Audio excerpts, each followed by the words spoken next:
I was just struggling. I found myself getting really angry at my kids, and I knew I was working too much. They were pushing my buttons. My triggers were going off all over the place. And my husband kept saying, "What is wrong with you?" And I said, I'm working too much. I'm just not happy. The kids are getting on my nerves. So that was the first episode of Burnout. Welcome to the Secrets of Supermom show, where we explore how successful, busy moms battle overwhelm, beat burnout, and stay happy in the process. I'm your host, Lori Oberbreckling, wife, mom of 4, corporate executive, photographer, and author of the book Secrets of Supermom, How Extraordinary Moms Succeed at Work and Home, and How You Can Too. Hey, friend, welcome to episode number 64 of the Secrets of Supermom show. Y'all, the doors to the Supermom system are officially open. The Supermom system is an 8-week mastermind for moms.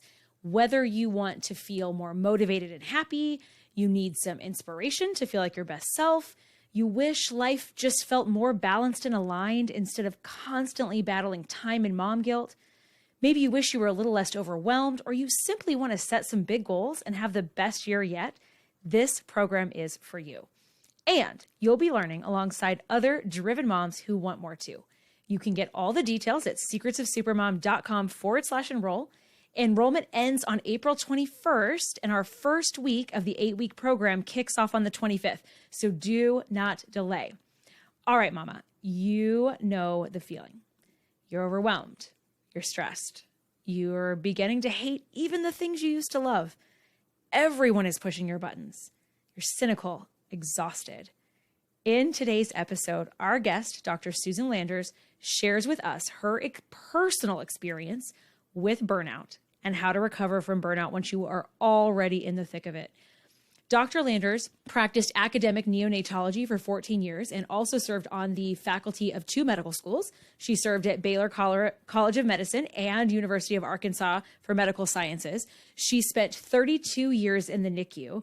And together with her husband, Dr. Philip Berry, she raised 3 children. They have a son and 2 daughters. And they're now young adults, all of them.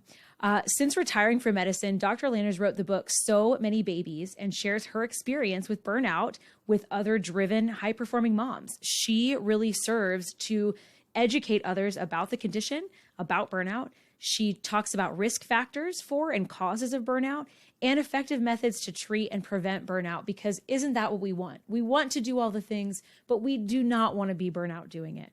I am just so thrilled to introduce you to Dr. Susan Landers. Hey, friends, welcome to the show. I am thrilled to have Susan with me today. Susan, welcome to the show. Thank you so much, Lori. I am really excited. We are going to talk about a topic that I know you guys are going to love, because I know that many of you have experienced it or are experiencing it, or maybe have experienced it. Susan and I were talking before we started, maybe multiple times in your life already. And before we get into this topic, we are just going to have Susan, if you will introduce yourself and kind of tell us who you are and about your family and what you do. Thank you. I am a retired physician. I practice neonatology, care of preemies and critically ill newborns in the NICU for 34 years. My practice was initially in academic medicine, and later I finished up in private practice. I'm married to a physician, also a pediatric nephrologist, and we raised 3 kids.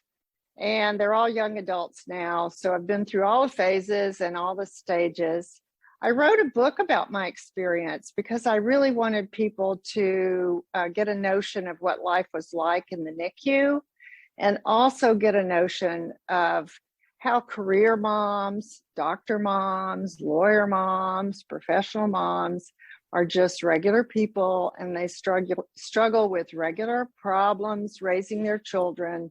All of us are the same. We all want to do a good job, and we're all juggling so many different things at once. And I wanted to write about my experiences doing that to try to be reassuring to younger mothers. Yeah. And you guys, so this is really why I asked Susan, Dr. Landers, to be here today, because we are in the thick of this, right? Many of us are in the thick of what she's talking about, is that we are, working in high powered or high leverage careers. We are also taking care of small children. We are also maybe working on a side project. We're maybe doing some volunteering. Many of us are married, and we're in partnerships where we're taking care of spouses and relationships that we would like to nurture and not lose at some point, right? There are lots and lots of things that we are juggling right now, and it is hard, right? And Susan's nodding. It is hard. It's very hard. It's very hard. And I don't know that any one stage is easier than the other. I was sitting with my private practice group of 9 men when I first joined that group, and they met at 7 a.m. and I came in, and within 6 months I complained, could we please maybe start at 8 a.m? And they all grumbled, we've started at 7 forever. I said, well, I can't get my kids fed and on the bus and leave the house at 6:30 and be here by 7. I can't do that. It's too early for the children. And they all looked at me because they were married to stay-at-home moms.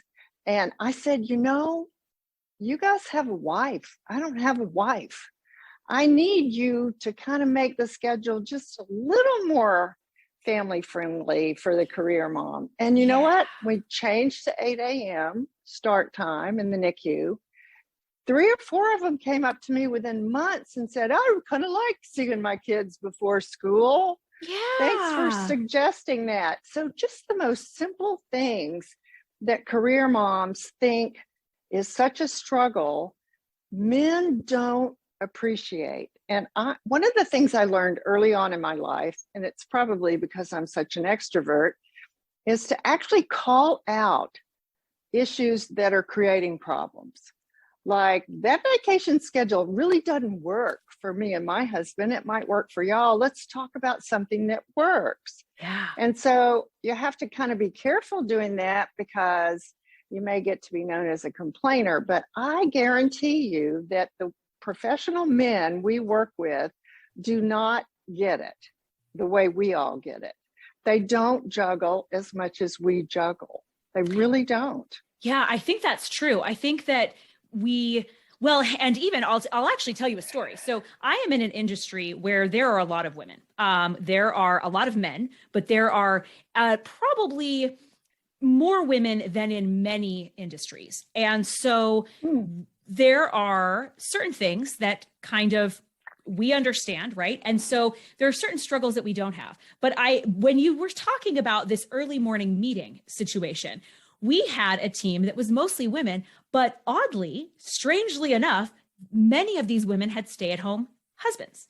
So we had the exact same issue that you're talking about, but it was all women, because in our industry, if you're going to climb the ranks, some of the time it's you or me, right? It's really, really hard to be in a couple, and not that we can't do it, because many of us do, right? Like I'm an example of this, but it is very hard for both parties to be climbing a career ladder and really be in high influence positions, right? And so sometimes we have to give or take. And so sometimes that's husband, often, and historically that's certainly husband, but it's sort of, their scripts are starting to turn where this is then wife, and wife is the one that is climbing that career ladder, and husband's staying at home and doing all the kids and breakfast and bus stop and all the things. So we had to have the same conversation that you had, because it was their husband was doing it. And so they didn't even realize what was happening at home. Right.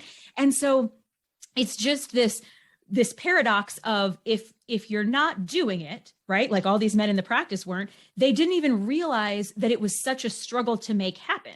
And so those changes, you're right, those little changes, sometimes just asking and saying, hey, can we do a meeting later? Hey, could we not do this on this day of the week? Because, that's an early morning for our family, or whatever it is. It's just so easy to, sometimes it's so easy just to ask, right? And make it. Exactly. It is, because some of the issues they've never thought of. The other thing that's really helpful for career and professional women to remember is using your mentor as a sounding board. Ooh. If you don't have a mentor in your profession, go get one. Find somebody that's 10 or 15 years ahead of you, someone you like, someone you trust. Talk to them about your issues.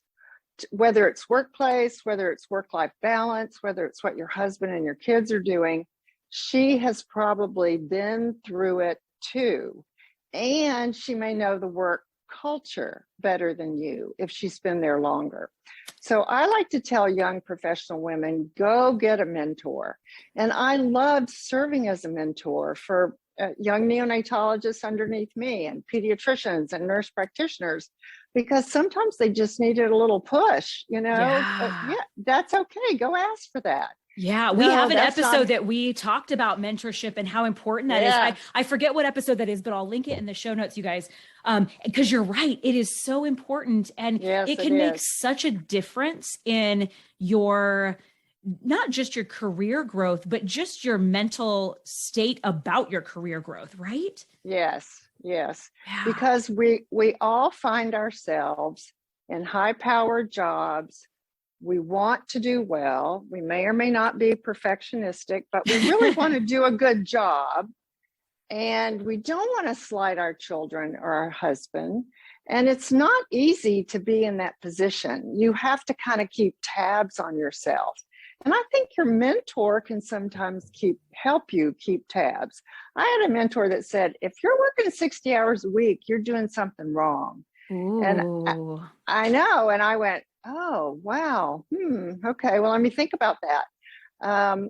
I've had another mentor say, if you hadn't published 2 papers a year, you're doing something wrong. And I said to her, I can't do it. Not with 3 kids, not with everything I'm doing. So I just won't academically proceed as fast as I could have. Yeah. So mentors can be very helpful in giving you a reality check and helping you figure out what it is you're doing that's working and what it is you're doing that's not working. It's so true. I had a mentor that said, I was working so many hours, and said, why are you attending all these meetings? And Yeah. I said, I have to. And they said, do you? And Are just sure? that, like, Right. yeah, that question was, that quick question of, wait, do you have to do what you think you have to do? And then I Right. thought, oh, Right. wait, do I? Do I have to attend all Yes. these meetings? As a leader, you don't always realize, as you start to roll into Yes. that position, you don't always realize what you need to be doing and not, right? Yeah. Recently, I heard a couple of psychologists talking about the 4Ds, and I pulled out on my Instagram page the Eisenhower matrix. President Yes. Eisenhower created the 4D matrix back in the 50s. It was do it if it was urgent and important, decide if it was important but not urgent, decide or defer. Yep. If it was urgent and not important, delegate it. And if it was not urgent and not important, delete it. Yeah. Dump it Get out. rid of it. And so I think women forget to use the 4Ds in a structured way. Many of the things we do, we think are urgent and important. And we really need to sit back and say, okay, in the grand scheme of things, what do I have to do? What can I delegate to another person, like you attending all the meetings? Yeah. You didn't need to be in every one of the meetings. I certainly didn't. And when I stopped attending, right, it elevated my team because it meant that they weren't relying on me. It actually improved things. It made a change on our teams. And I would have never done it had that person not said to me, I thought I had to be there. And I think so often as women, we think, I have to do this. We have so many things. We think, well, I have to. Well, but do you have to? There's that question of, do you really have to? Could you delegate it? Could you delete it? Could you just not? Right? Right. Delegating to our husbands is one of the hardest things, because we all think our husbands are supposed to read our minds. And we all have learned that they can't. They don't. And so a psychologist told me, boy, when my kids were still young, probably 2 of them in preschool, if you don't ask your husband for help, they're just going to assume that you can take care of it because you always take care of everything. I said, you're right. I do always take care of everything. He never offers to help. And so I asked him one day, Philip, David has to go to the pediatrician, and I've got this really important meeting about a clinical project at work. I just can't get off. Can you please take him? And he said, well, sure. I said, why didn't you just offer to do it? And he said, well, you didn't let me know you needed me to help you. You always take care of everything. So many of us walk around with a sign on our back that says highly efficient, very effective, can be perfectionistic, don't bother me, I'm working. And our husbands and our children learn that, they have to sort of get our attention. Yeah. Yeah. Like it's hands up, step back. They just kind of let Yeah, you do it. Yeah. exactly. And Exactly. sometimes, I feel like there are times that if I were to say to my husband, if I were to say, do you know that I'm drowning right now? I feel like many of the times the answer would be no. He would have no Right. idea that I'm Right. actually drowning because Right. the vision of what I'm putting out isn't what I'm feeling inside with all of those spiraling tasks, right? And so Right. many Right. times. And so that's been a process that I've had to learn. I've had to learn and say, whoa, don't get to this point before you say, hey, I need some help, or hey, we've got to make some changes because this is just all of these things aren't working, right? We can't do it all. And we forget that we don't have to do it all, and we don't, and we don't, Right. and we don't, Right. right? Right. Right. Oh, so, Susan, I want to talk a little bit about burnout because I know that was an experience that you had, an experience lots of moms have, because we are trying to do it all. We are trying to do all these things. And at some point, at some level, we can't anymore. Right. So what was your experience with that? It's a very difficult situation. I think I've had two episodes, one in my early 40s when I was unhappy with a job in a specific clinical setting. My kids were all little. We had just moved to a new town. They were all in a new school, new neighborhood. I had kind of left my friends behind in Houston when we moved to this new city. And my husband was happy as a clam. Man, he had nurses and secretaries and projects, and his life was going well. And I was just struggling. I found myself getting really angry at my kids, and I knew I was working too much. They were pushing my buttons. My triggers were going off all over the place. And my husband kept saying, "What is wrong with you?" And I said, I'm working too much. I'm just not happy. The kids are getting on my nerves. So that was the first episode of burnout. And I don't think I really totally flamed out. I think I caught it in time to reassess. And I actually did a pivot. And I went to work for a health maintenance organization, an HMO, as a medical director for a couple of years. And I thought, well, this being a physician executive, this will be nice. I'll learn how to do this. And it was so easy. It was such an easy job. There's no night call, no weekends. It was wonderful. But in the process of changing the job, I was able to see my children more. I was able to reconnect with my husband. And I was able to figure out I wanted to get back into clinical medicine. Yes.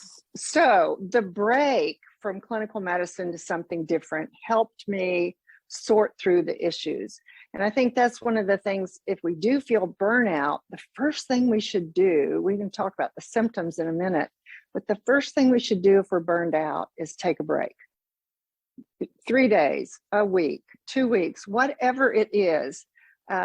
A side hustle, some women do, because the break allows you to kind of unload the weight that you carried from that first job, or struggling with a child, or marriage out of balance, whatever it was that pushed you over the edge. The break allows you to drop back and look at the issues. Was your job fulfilling? If it's not fulfilling, and you're working your butt off, you need a different job. Do you feel overwhelmed all the time? Or is it just when you work, 16 or 24 hours? Because that's reasonable. And finally, do you still care about the people you work with? If you don't care about the people you work with, I got to a point later in my career where I actually didn't care about my little patients. I was overwhelmed. I was tired. I felt like I wasn't making a difference. And I became very cynical and like, oh, what is the point? It's not going to make any difference. That's my second worst episode of burnout. So physical and emotional overwhelm, depersonalization, where you separate from your work. I don't like it. It's not fulfilling. Therefore, I'm going to pull back and not give my whole self. And then, and that makes you cynical. And then this lack of self-efficacy. I'm not making a difference. I'm not doing anything. And so why bother? And so if you think why bother, you're not going to be very cordial to your coworkers. And you're certainly not going to go home and be patient and listen to your 14-year-old who finally wants to tell you something. Right. So really, the 7 and 8-year-olds are always filling your ears, but those preteens, that you want to hear what they have to say, and it's not very often. So when you recognize burnout, you have to take a break somehow. Even if it's a short period of time, you have to change direction. The other thing you have to do is be nice to yourself. Okay, I'm burned out. I must be a failure. Wrong. Burnout is a symptom of too much. Doctors and nurses now in the pandemic are burned out because of all the COVID patients, and Sure. Many of them are furious about people not getting the vaccine. And so there's this extra kind of ethical weight. Dadgummit, I wouldn't have to work this hard if people just cooperated. But when we feel burnout, it's that resentment or that cynicism that really can be destructive. And you have to step back to recognize that. I didn't dislike my little patients. I loved my patients. I loved what I did. I loved making babies feel better and taking care of infants and moms in the NICU. It was wonderful. It was full of joy. But when I started feeling that way, I said, something's got to give.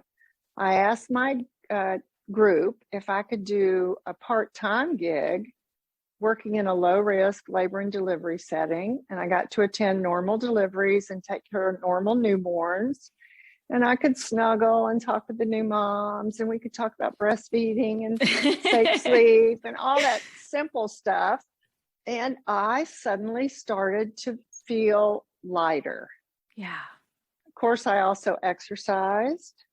I rekindled friendships that I had let go when I was so busy. I played some music, a big, big, important thing to do. Whether you play an instrument or listen to music, that really helps. I journaled quite a bit. I tried it off and on throughout my career, but I didn't make journaling work until the very end. And I wrote like a banshee. I was just so filled up with angst that I needed to write and get it out. And it took me about 1.5 years, but I slowly recovered from my burnout. And I loved being around newborns and new moms the last 2 years of my career. So I feel like my burnout was an opportunity to let other working moms know the symptoms and the things to do to get better. Yeah. Taking a break is so important. Self-compassion is so important. Learning how to actually take care of yourself again. Many of us forget about exercise and meditation and journaling and having lunch with a friend. We forget about that stuff. And that stuff is so crucial to who we are as women. Yeah, I think if you find yourself saying, I don't have time to exercise, I don't have time to eat healthy, I don't have time to see my friends, right? Those are signs, even if you're not quite to full burnout yet, those things are signs that your schedule is so full that you're getting to a point where the burnout is almost inevitable, right? You can't go that hard, that long without at some point hitting a wall. I agree with you. And then when you start yelling at your kids, that's the big red flag. You've already got this load on you and you're pretending it's not a big load. And then when you get home and you unwind on your husband or your children, that you've gone too far. You really have. I was going to say, it's so easy to do, we right? all regret that. Yes, and we regret it's so it. easy to do.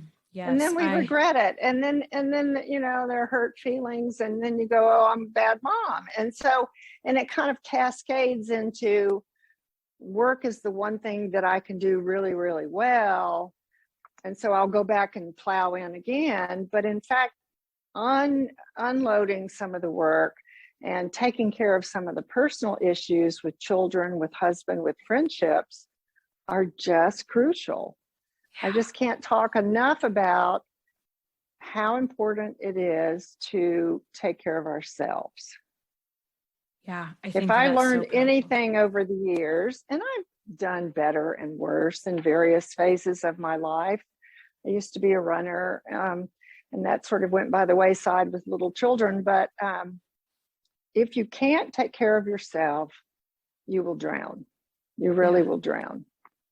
Yeah, I think it's so important. And I know that, on this podcast, we've had, a number of moms talk about how important it is, because they talk about where, maybe they haven't got to full burnout, but they have had no energy or no motivation, or, like you said, when you're in that burnout, when you feel cynical, and then you're cynical about your parenting, and you're cynical about your job, and you're cynical, it just overflows into everything. And, and you're kind of stuck in that tornado that you just can't seem to get out of. And so I think that those are some really, really good tips.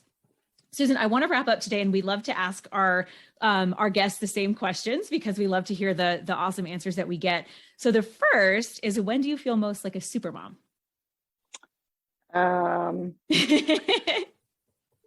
On the senior high girls and moms trip to Cozumel, 4 moms, 4 girls.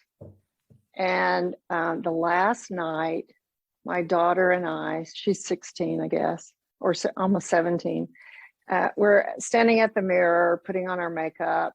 The girls had been out every night, and one of the moms was a real young obstetrician. So she went out with them, made sure they, were safe.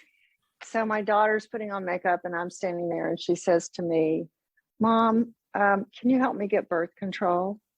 And I said, well, sure, honey. Is it an emergency? She said, no, it's not an emergency. Scott and I haven't done it yet, but I just want to be prepared when I go to college. And I said, okay, Monday I'll call and we'll make an appointment. I was on top of the world. My daughter asked me for help to get on birth control. My mother didn't even tell me about sex. I was really on top of the world when Anne asked me to help her. I bet you guys wouldn't think that this would be an emotional conversation, but we both have tears in our eyes, because it is, right? Like sometimes it's just those conversations that you are like, I obviously am doing something right. If she's willing to. She trusted me. Yes. She trusted me. Oh, she did. That was one of my super mom moments. Another one was when I presented my 21-year-old son with his scrapbook, all the report cards, all the ribbons, all the certificates, everything in order, in chronological order. And I presented it to him at college. He must have been a senior at college. He flipped through every page, looking at everything. It took his time to look at it. And when he got to the end, he paused. I could tell he had tears in his eyes. He said, Mom, I can't believe you hung on to all this stuff. This is great. Oh, so good. Oh, I love your super mom moment so much. Oh my goodness. Okay. What is one small step busy moms can do today to get started if they're really resonating with what we talked about today? Oh, I think they should do the 4D matrix. I think that'll be the most helpful. Draw a matrix that is 4 squares. And on the top 2 squares, it says urgent. Yeah, urgent, not urgent. And on the side y-axis, it says important, not important. And write everything down within those 4 squares. And you either do it, you decide or defer, you delegate, or you delete it, dump it, get rid of it. I love it. And you guys know that if you've read Secrets of Supermom, any of you that have, you guys know that that's in there because I think it's that important. Really? It so is. It is. So yes, I love it. I love it. I love it. Yeah. Oh, Susan, thank you so much. Can you tell us where our listeners can find you? Oh yeah, SusanLandersMD.com is my website. From there, you can link to all my social media platforms. You can get more information about my book, and there are even links to buy my book from online sellers. I have a blog there, and I have some resources for parents, younger parents, about pediatric milestones and such. But everything is at my website, SusanLandersMD.com. All right, and we'll put that in the show notes also. Thank you so much for being here today. Oh, you're welcome. This has been fun. Thanks for listening to the Secrets of Supermom show. It doesn't have to end here. Head over to secretsofsupermom.com and take the quiz to find out your personalized Supermom superpower. Or if you want to hang out in the next best thing to real life, join me at Secrets of Supermom on Facebook or Instagram. Big hug, y'all.